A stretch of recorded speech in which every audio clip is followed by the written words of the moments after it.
Hey, what's up, everybody? Welcome back to this Advent series. We've been doing this every single Sunday on here, giving a radical reading and reflection on the Bible passages that the Revised Common Lectionary assigns for Advent days.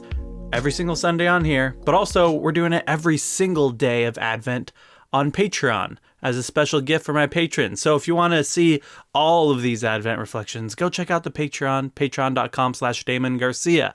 We have a lot of fun over there. But of course, we got to do it every single Sunday on here for everybody. It's like a bit of radical church. And we all need that right now.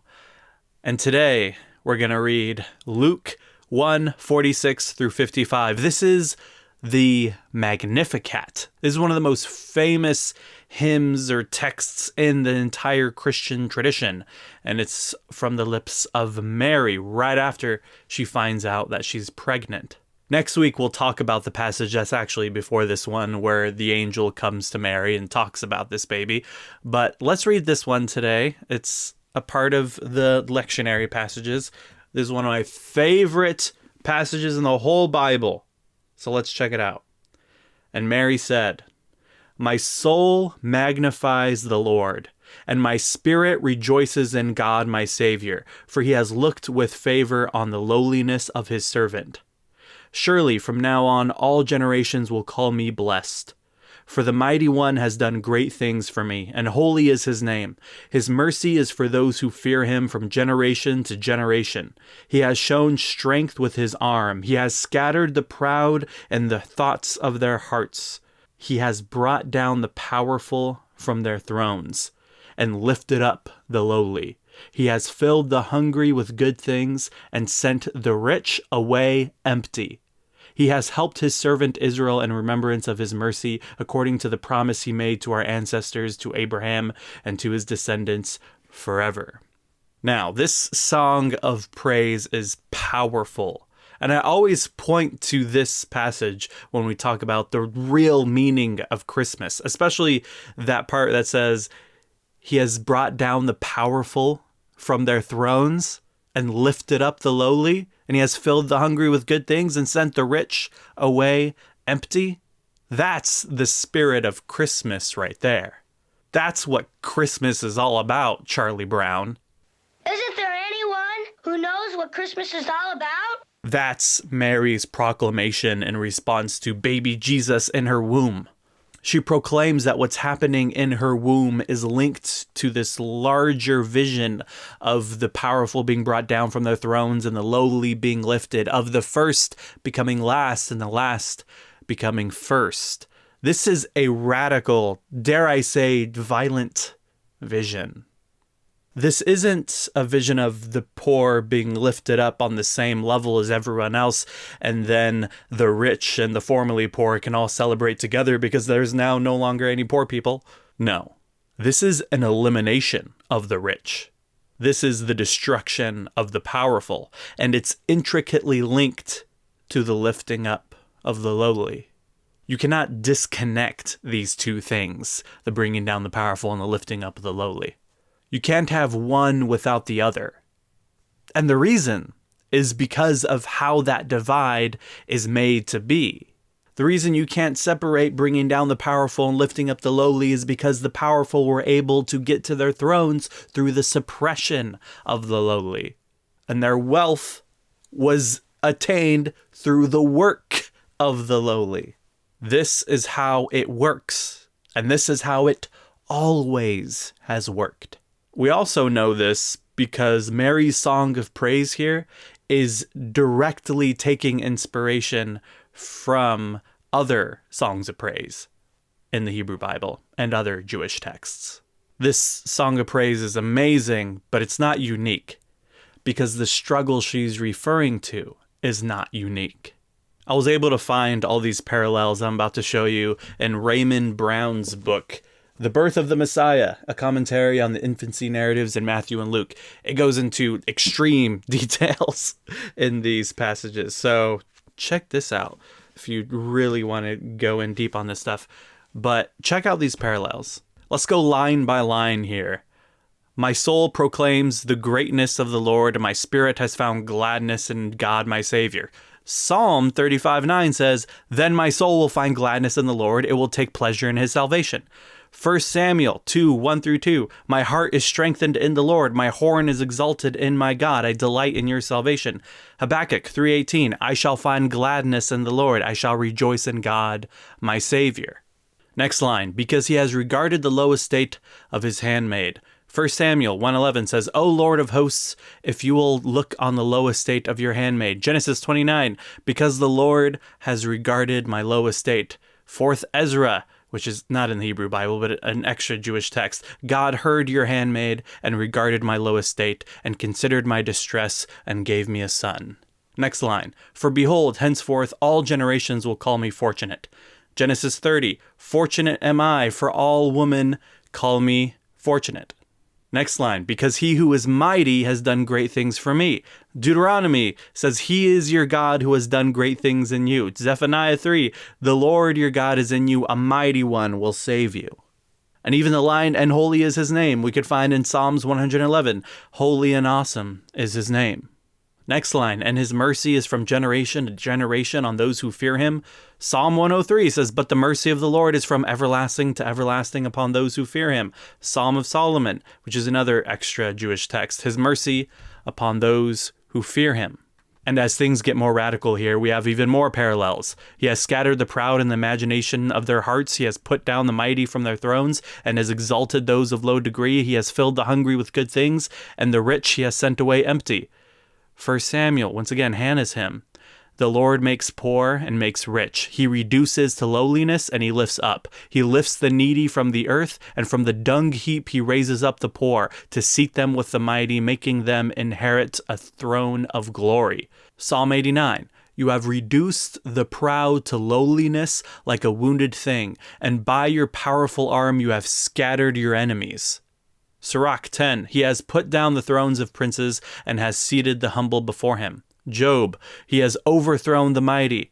And the Qumran and the Dead Sea Scrolls, "You have raised the fallen by your strength and have cut down the high and mighty." Ezekiel, "Having reduced the proud to lowliness and having exalted the man of low degree." Psalm, "He has filled the soul of the hungry with good things."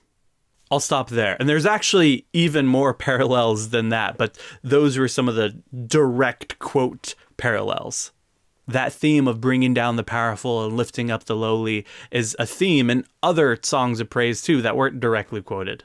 So, Mary taps into the hope and vision of her people over thousands of years who have noticed this pattern in history.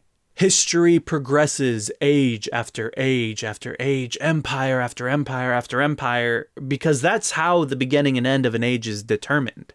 An empire will rise and have a monopoly on violence, meaning they get to decide which kind of violence is seen as legitimate.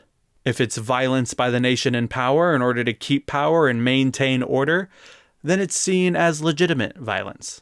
If it's violence by the exploited people against their exploitative government, then it's seen as illegitimate violence, illegal violence. You can see that at play today.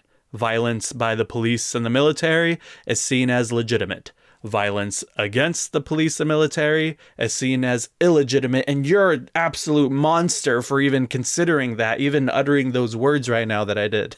And then that empire collapses and falls, thus the end of the age, ushered in by a new age under a new empire who has the monopoly on violence now. And so history progresses, age after age, empire after empire. The exploiters fall and the exploited rise, at least for a moment of freedom. And each time that happens, God is on the side of the exploited, and God is against the exploiters. And Mary and her people have this vision that one day a new age will be ushered in where the exploited will stay free, and we can live in a world without exploitation, and without war, and without violence, without empires. But of course, that is a result of the powerful being brought down and the lowly being lifted up. Peace is achieved not through harmony for harmony's sake, but through struggle, a struggle for justice. It's through the first becoming last and the last becoming first. And so let's be honest when we talk about Advent hope and say that that original Advent hope was this kind of hope. And when we can be honest about that, we must ask, what is our hope actually in? Mary's hope was not in the system to just go through the right amount of right reforms so that harm could be reduced. Mary had no hope in the system. If you asked Mary about what she wanted to change about the government, she would say that the powerful are brought down from their thrones and that the rich are sent away empty. And if you heard Mary say that, you may say, wow, that sure sounds pessimistic. It sounds like you have no hope. And she may say, oh, I have hope. But my hope is in the lowly being lifted and the hungry being filled with good things. And that won't look like being lifted and fed by the powerful because they're kicked off their thrones. Mary's hope and that Advent hope is not hope in the system getting better, but hope in the overthrowing of that system so that people may actually be free. Mary is an abolitionist, not a reformist. Mary is a revolutionary. Now, when we get to these parts of the Bible, I'm usually not one to just end these kind of reflections with, go and do likewise.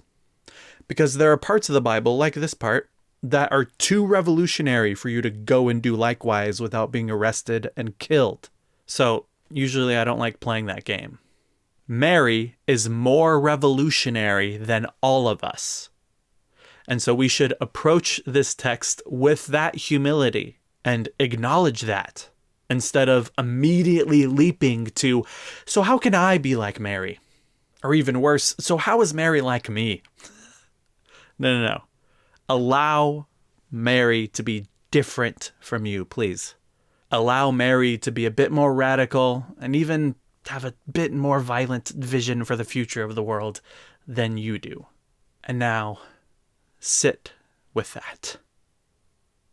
Mary is different from us, and you shouldn't feel the need to immediately emulate her or immediately tell me, no, actually, I think Mary sees things differently just because you see things differently for how you want the future to go. Let Mary be different from you. Some of you out there may believe that forcefully removing people from power and taking everything from the rich and scattering them isn't the way. But Mary disagrees. And it's okay to disagree with Mary if you want to. I give you permission. And here's what we can do instead of just trying to immediately emulate Mary. We can listen to Mary. Listen to this type of revolutionary hope. Listen to this radical desperation. And if we can listen to Mary's desperation and vision for abolition of the systems of her day, then we can challenge ourselves to listen to the desperation and vision for abolition of the systems of our day from people who are suffering under the systems of our day. So many of us are so quick to dismiss cries for abolition and revolution, and we so badly want to say, that's not how I see things, and if you had hope like I had hope and weren't so pessimistic, then you would see things like me. People with the privilege to not see all the suffering in the world have been telling people without that privilege stuff like this for a long, long time. Some of you are too quick to assume that people who want revolutionary change are more ignorant than you are. It's like you're saying, if only they were privy to the gospel of incremental change, then they wouldn't be so angry and uncompromising all the time. They would get in line and stop making such a fuss.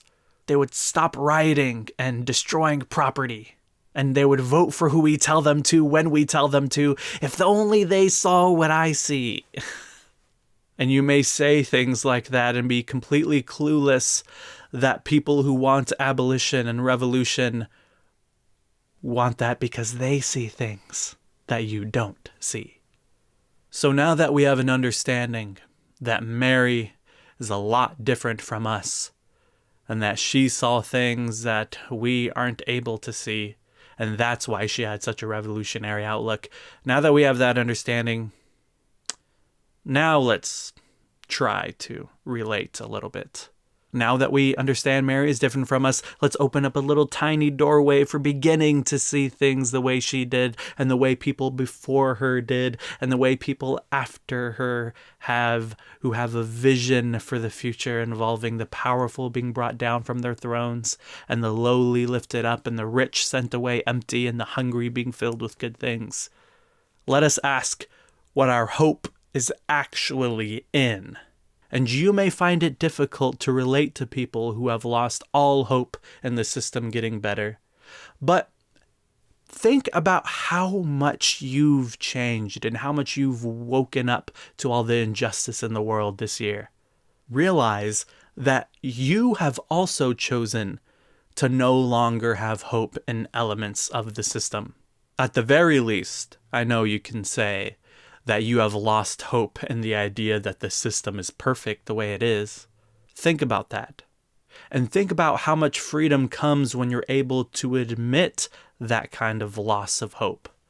There's a freedom that comes when you're able to be honest and say, I used to think that this person or this idea or this way of doing things would help us achieve justice, but then I realized I was wrong, and then I let it go.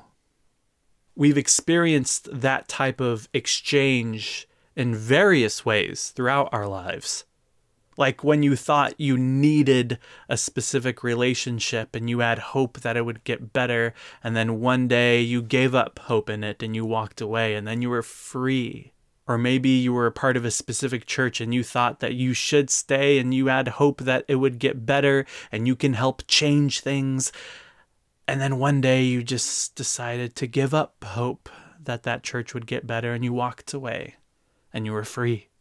Or maybe you had some idea that you used to superimpose on others and you just wish so badly everyone would realize how correct you are, and then you realized you were wrong, and then you stopped trying to make everybody believe in that idea and you let it go. You stopped having hope in that.